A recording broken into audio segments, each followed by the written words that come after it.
Okay, yeah, so we started a new satellite project called ViaSat 3. So it's a new class of satellites.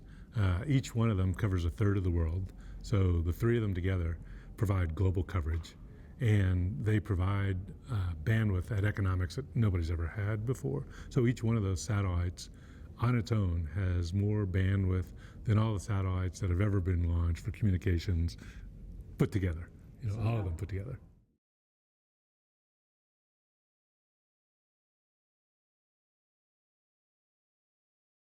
One of the ways we describe it, and it's a really good question, one of the ways we describe it is think about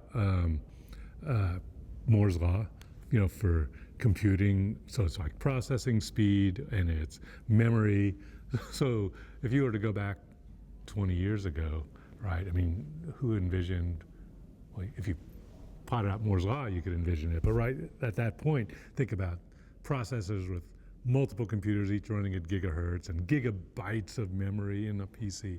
So the bandwidth demands and expectations constantly keep rising. So the big issue is where you are at some point in time in context of people's expectations. And going back to those satellites, those low Earth orbit satellites in the 90s, expectations were way out of proportion to the amount of bandwidth that they actually had. And I think people didn't pay quite as much attention to bandwidth because there wasn't the internet and web, and it was basically voice and email. That would be how you denominate things. Now people are way more sensitive to things like streaming, web speeds, and also people are getting tuned into not just can I stream, but how good is the resolution? Can I use it HD or standard def or 4K?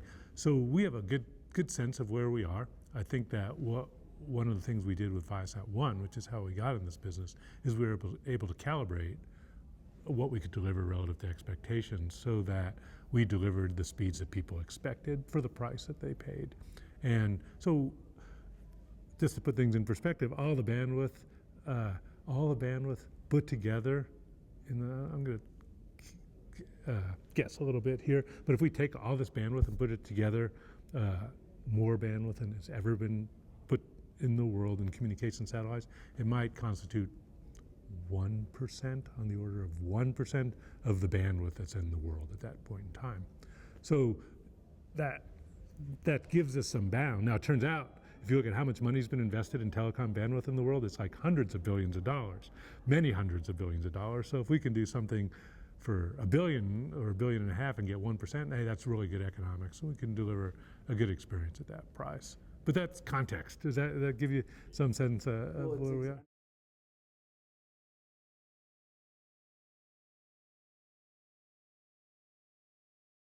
Yeah, so that's what made Moore's Law really interesting, right? Is that you could expect progress in processing speed and memory and storage at a certain rate.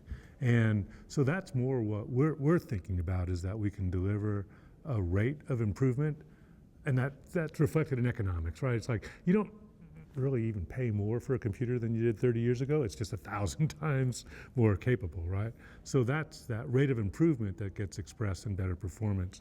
So that's what we're working on. And if you look at where we did ViaSat 1 as the highest capacity satellite ever built. It wasn't all the satellites in the world, but it was all the satellites over North America at the time. That was like 100 gigabits. Now we're doing one that'll launch next year. That's 300. So when we do ViaSat 3 satellites at 1,000 gigabits in 2019, that represents like a factor of 10 improvement in, like 10 years, less than 10 years, 8 years. So that's pretty good. So that means people will see things getting better, but it's not unlimited. It's not like infinite. And so you're right. You're seeing things like 3D, video and virtual reality, which is going to think of it as how many megabits you need per second of engagement, and that's the number that keeps going up. So people will make economic trade-offs and figure out, should I compress or not, and what's the value of that experience? We're not going to take that away, but we could and should be a better alternative than other ways to deliver that type of content in many parts of the world and in many parts of the country.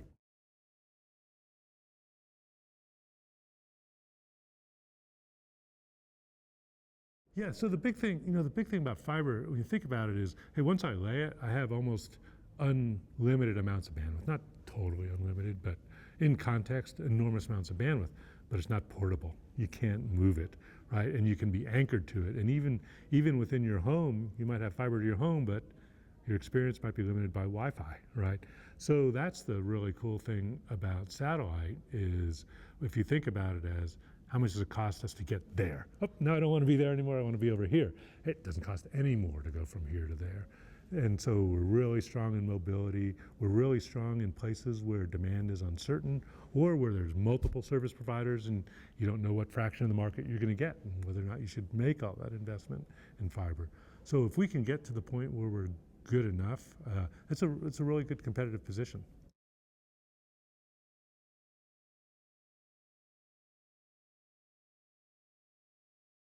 Yeah, so well, the way I look at it, I mean, mobile is it's a great service, right? People become addicted to it really quickly.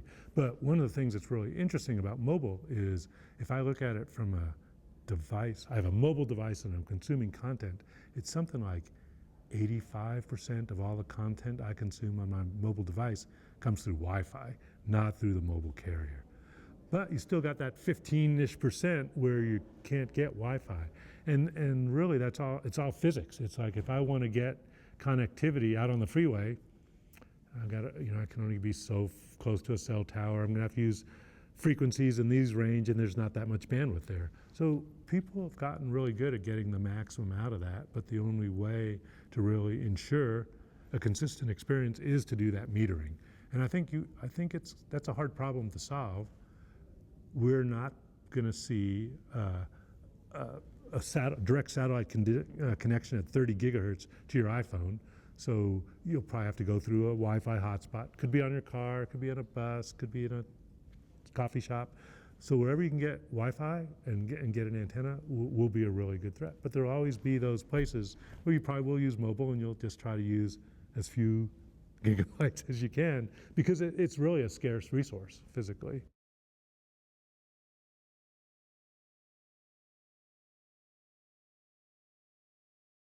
Yeah, I'll give you an example of that right now. So you go to a big sports event, football game or something like that, you'll see all these video trucks out there with big antennas, right? And that's basically what you need to get reasonable airtime costs and to deliver an HD feed. Well, we can do the same thing with an antenna this big with ViaSat 1. So you're already seeing some of that. As the satellites become more powerful, one of the things you can think about is, hey, I can afford to use bandwidth less efficiently and still get a good economic result. So that's going to let us make antennas that are smaller and smaller. And I think connected cars is a really good example where, now, I mean, you can see GPS antennas on cars and you can see Sirius satellite radio antennas on cars, but we could probably get to an antenna that you can't even see embedded in a car that'll give you high-speed connectivity for connected cars. And that's really an artifact of these really cost-effective satellites where the bandwidth is so cost-efficient that I can make terminals that don't have to be that big.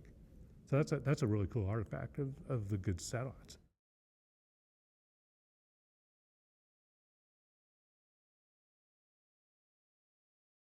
Yeah, right now I think we're kind of an outlier. And the reason is what we're trying to do is apply Moore's law to satellites. And the reason you can see it, if anybody ever looks at how a satellite's constructed, you'd be amazed. It's like 1980s like microwave electronics with real cables and waveguide and coax. And so you look at that and you look at what's going on in your phones and you say, wow, there's enormous room for integration and miniaturization.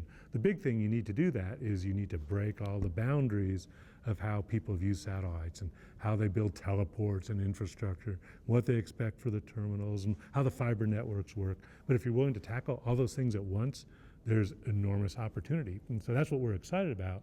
It's breaking business models of many existing satellite operators who really have expectations that their airtime pricing will hold for the life of the satellite. And that's sort of not consistent with Moore's law. So that's really where the tension lies. We think at the end, people want the bandwidth and it's worth making the investment.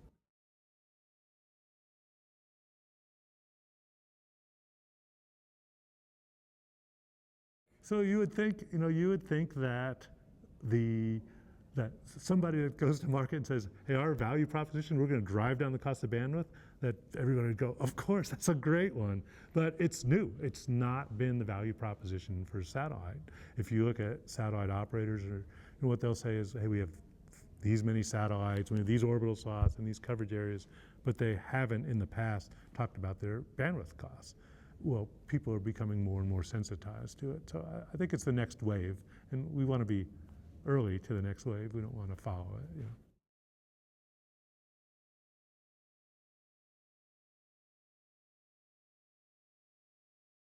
The physics of propagation really haven't changed, and we're not changing those. And by the way, I have Sirius. I really like it. I think what you can see, though, is part of what makes Sirius really good is the selection. But you compare that to the selection that's on the internet, and you say, wow, I wish it were greater, right? So that's what the opportunity is. For us, we do need to deal with all these propagation things, and in the frequency bands that we work at, we don't penetrate buildings or glass or things like that. So what we need to do is we can really only work in places where we can mount an antenna that has a clear line of sight view to the satellite. Places that we've been working like airplanes, ships, trains, you can do it, except when you're in a tunnel, but you can use Wi-Fi extenders in tunnels. So all these things, you can solve them. What you really need to show is that there's value there and that end users want it, that they'll, in one way or another, pay for it. And I think that this notion of more bandwidth, better resolution, more selection, more variety, those are the things that we're counting on. But we'll work within the constraints of what's physically possible. And I think that's still a lot.